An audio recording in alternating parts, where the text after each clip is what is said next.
Hey team, coming at you from a new background, the new pad, which I'm looking forward to hosting you all in sometime soon. And welcome to Patrick. Patrick, just for your info, I do a couple of these videos a week. They'll be either motivational or technical, some aspect of sales or personal development, and I hope you find them helpful. So I'm going to talk today a little bit about confidence in light of the confidence anchoring exercise we did recently.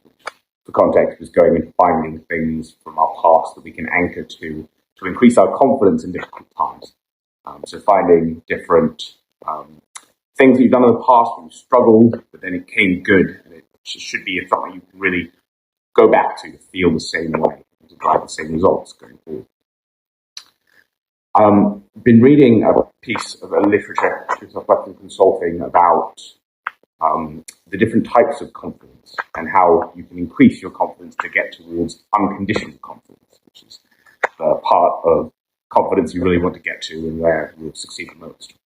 So the lowest form of confidence is false confidence. So when you're putting up a show to say you can do something that you can't, and that's really what you want to get away from and to drive yourself out of. So for example, I have false confidence that I can train my dog.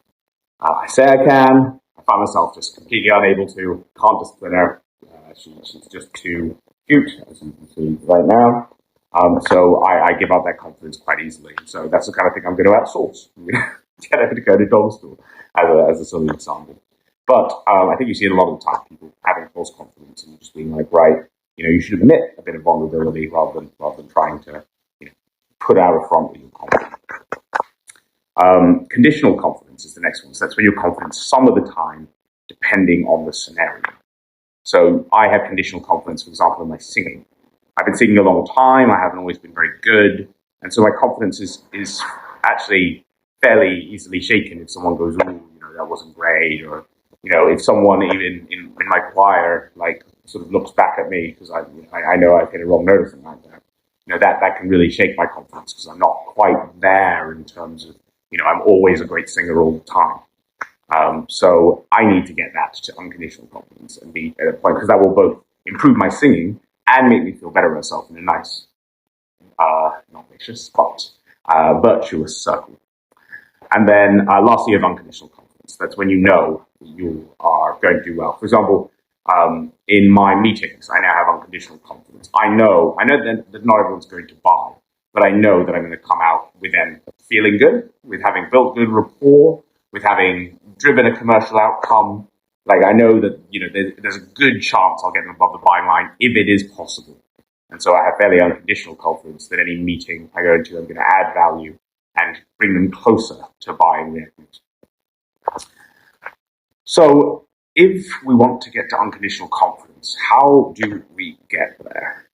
I think it's very similar. We talked a lot in SBR training about how you have conscious competency and unconscious competency. When you're aware of something you're doing, when you're learning a tennis stroke, but you're pretty good.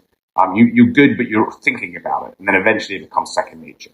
So I think we want to get the same place in confidence, and the way to do that is your confidence anchors. So bring it back to the beginning.